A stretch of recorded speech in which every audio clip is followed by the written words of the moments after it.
Hey everyone, my name is Matt Mitcham. I am the COO at Thread, and I wanted to spend just a couple minutes with you to hopefully impart a little bit of wisdom or painful lessons learned on hiring in the future of work. So we know for many of you, it has been the equivalent of chaos over the last 3 or 4 months. Some of you are maybe not even thinking about hiring, and that may be a 2021 thing. But for some of you, maybe you're in the toilet paper industry or hand sanitizers, and things are looking very good. But either way, all of us have encountered problems that we have not been used to. I've been in business for quite a while, and these are some unique times. But I love this quote that problems are like washing machines. They twist us, spin us, and knock us around. But in the end, we come out cleaner, brighter, and better than before. And I'm hoping that that is true of you and your situation as you join us in this Future of Work series. That is hopefully our goal, to help you be cleaner, brighter, and better than before. Just a quick moment of nostalgia. Hopefully you all have well stocked up with toilet paper, but I just remember the days when there was too much and that we used to toss it in the trees of our enemies. I love that perspective. We finally have our stock here, but it just helps us realize perspective, which is we need a lot of it right now during this time. So what I want to talk to you a little bit about is around the theme of hiring. One of the most critical skill sets, abilities for leadership teams, but obviously one of the things that companies struggle with the most. And I've talked with countless CEOs, COOs over the last couple months. And just some of the recurring themes that I'm hearing is just the market uncertainty. A lot of companies are just not adding much risk to their business model right now. Those that are hiring, just the new challenges of recruiting remotely and doing virtual interviews. A lot of times people are doing it with limited resources. They've leaned out their staff because of this. So people are doing more than they ever have. And then additionally, just the new challenges of telework. How are you going to train new employees if a ton of your employees are not in the office? So that creates some new challenges. So I've heard a lot of these themes. And really what I wanted to encourage is to shift and flip that over a little bit. And I know that we're all trying to figure out the future and what's going to happen. And this question, which was made very popular by Jeff Bezos and Warren Buffett, is I think a better way to look at it is what is not going to change in the next 10 years. And I really want to encourage you to think about that in your business, in your hiring, in all these areas, because as everybody is trying to focus about change, building a business model and building processes on things that aren't going to change will get you such a higher ROI when it's all said and done.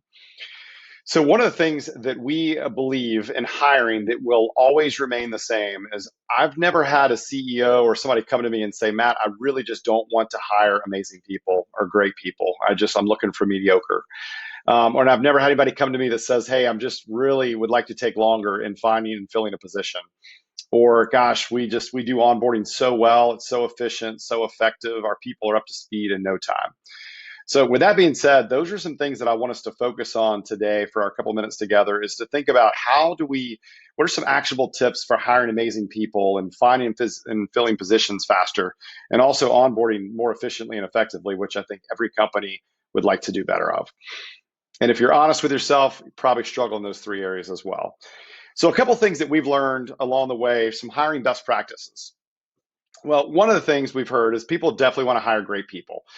And one of the things that we have found, and this has been consistent, and you can read a countless amount of studies, is that amazing people are attracted to amazing cultures. And cultures, they happen by design or default. You have a culture right now with your staff. It may not be the one you like, but it's the one that's been created and is being followed by the staff of how they're doing that. And for us, what we really do, and this is not an overnight thing, but our goal and to try to hire some of the best people is to be a magnet. Create a pull for these people where they want to be with your company. And you're not having to so aggressively try to find and fill people in the position. And while that takes a couple degrees to start to move that, a couple tips that we wanted to see that we've learned along the way is the idea that people want purpose. I can't tell you how many we see candidates that you just see these job postings. They read just like every other job posting, super boring. And at the end of the thing, we know that people want purpose. And when you invite people into a job, into a story, you're inviting them into a lot bigger than a job posting or a job description. And so one of the things that we encourage you to do is to actually add some of that to the job description. Make it a little bit more inviting. Tell them the story of what they're going to do. Tell them the why behind what they're doing and why it matters. It does not take that long. and you can make a job posting read more like a storyline for a movie. And so I promise you, people will see that, they'll share it, and it creates a lot more of a pull towards your organization. Another thing that we've learned pretty quickly, and we were not great at this, but to review your employee reviews. Some of you may monitor this very closely. We were not that great about it, but the Glassdoor presence, and the more we started to interview our candidates of how they found us and how they present back and how our industry presents back to us, we started to make an effort to work on our Glassdoor presence. And I can't tell you how many of those reviews, I'm pretty sure every candidate we've interviewed has either read them or commented to us on those. So build your brand and build your presence up. It does not take long to add a couple things to your career page, a couple pictures, but create a pull instead of a push. And just know that talented people, they're doing their research, much like you probably did the research in the jobs that you're in now. And the last thing, this is a simple one, but so many companies don't do this, is to turn your employees into part-time recruiters. And by doing that, by offering employee referral bonus. In our case, we offer a $2,000 bonus to our staff that I will gladly pay every day of the week, because if the people that are my top performers and they are your average of your 5 closest friends, I'm hoping that they find some great people that can come work for us. And you can do things where like they have to work over 90 days or 120 days. You can give yourself a couple little asterisks on that. But if you do not have a referral bonus, even if you start at $500, you would be shocked at how much that motivates your staff to dig deep into their networks. So I highly recommend, if these are just 3 tips, even if you take one of these out of here, hopefully you'll walk away with a little bit of value. The second thing that we found that is going to be true is that people are always desiring to find and fill positions faster. For us, we are slow, notoriously slow. It could take us about 8 weeks sometimes from the start of hiring to the finish. But we're always trying to tweak that and improve it, but never forsake the quality of the interview process.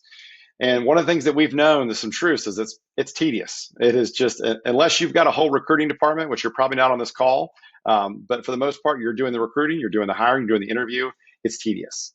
And we found that most interviewing is very, very subjective. You'll hear a lot of, I think, I feel, as we're talking about candidates, and there is a move that we need to make that more objective. And then finally, we, again, from a trial and error, the importance of candidate communication is often overlooked. And what we mean by that is just keeping them abreast of where they are in the process, letting your candidates go that didn't get the job. I cannot tell you how many customer or clients and candidates that we talk to where this is a struggle. But you can make your company stand up above all the rest by the way that you do the candidate, because they may not be a good fit for it, but if they have a great experience, they may go tell their friend about it to apply based on that. So a couple tips that we've passed along the way for actionable tips is back to that idea of inviting people into a little bit of a story and into a purpose. Is I would challenge you to create a job responsibility profile versus a job description. Everybody's got a job description, but very few people actually have a job responsibility. And what we mean by that, we'll have some downloadable templates for you to check out and use that you can fill in your information.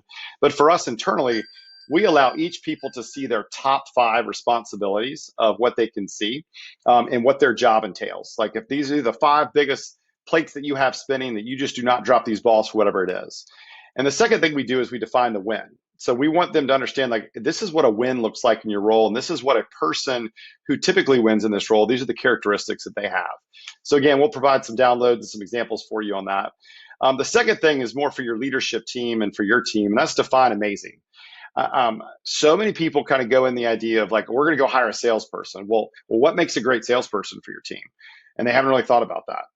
And this is an exercise that does not take that long, but take some time with your top performers in that particular area or discipline that you're hiring for, and look at key characteristics. If you don't know, ask a survey, get some people around. There's personality assessments. There's 1,000 different ways you can do this, but find some way to get some of those key characteristics written down. And we're starting to move from a subjective to objective. And we encourage you to rank and build those into what you think the top 6, 7 attributes are of that key person, and put that in your interview process. And I'll show you an example of some of the things that we do, and it really provides a lot of clarity when you're in the interview process. And the last thing that I'll show just a couple slides on is this is a great time to use technology to accelerate screening. You should not have to be on 40 phone screens. We have some great technology now that is allowing us to speed up that initial screening to allow you to spend your time where it's best utilized.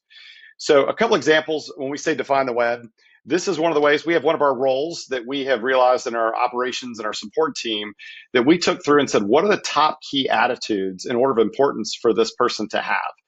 And because they're in a customer support role, we believe the positivity is just so crucial. You can sometimes be around tough situations, put in tough deadlines.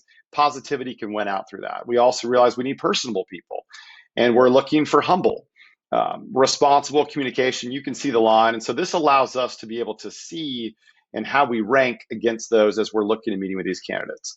I promise you, just if you take this one exercise alone, will help you better screen and identify candidates. To see that taken a little bit further, we've actually incorporated that into our interview process. And so we'll also have this downloadable and you can fill in your information. But for us, our core values are so crucial to attracting great people. And so we have our core values up at the top, and then we have our key attitudes based on the position that we're filling. And as our hiring managers are going through the process, for us, it's a simple plus, plus minus if it's okay, and then minus means an absolutely no. And we've set kind of a bar based on how many plus minuses are allowed versus pluses, and we just add that up across our hiring managers, and we can quickly get an objective way of how far this person's going to go in the process. So simple way to do this. It's objective. It's a great thing to go back on. And as you do more and more interviews on this for that skill set, your team gets better and better at identifying and asking questions around these key attitudes. So again, just crystallizing that, if anything, a great, great exercise that has saved us just thousands and thousands of dollars and wasted hours of potentially onboarding the wrong people. Lastly, on the tip is technology accelerators. This is where I think technology can really be our friend right now. It will not ever replace hiring in my mind. There always needs to be a human element. We are still tribal animals, and that piece needs to be done. So I don't encourage you to let your entire technology thing run your process for you, but it can at least do the initial screening. So a couple examples of these are applications like My Interview. We use that now where candidates can record their interviews, and you can have them have the ability to have like a second retake, and they'll have 4 minutes or so to record back a question that you've asked them. We also, shameless plug for us, but iSolved, we have that ability through our iHire applicant tracking system, where you can use video to help take down maybe 100 candidates and take them down to 10, where you can then take phone screens through there. So if you haven't looked at any kind of software, even if you hire 5, 10, 15, and new candidates a year, it's worth looking into. You'd be shocked at how inexpensive the software is and how easy to use it's come down there. So I highly recommend checking out a couple of these. We'll include some links to some of these options for you and be happy to help with those areas. And then finally, the last tip that we want to leave you with is everybody's trying to onboard more efficiently and effectively, and so few companies do this well. And I would say, we've been guilty here too, and we're always trying to get better. But one of the things that we do know as a truth is it's really, really time consuming. And most companies don't do it well. And believe it or not, that great employee onboarding can lead to retention. You'll see numbers from 80 to 90 to 60, but some of the latest stuff that we've seen can improve retention by 82%. So this is one of those things that it's worth the investment because the ROI is so much greater.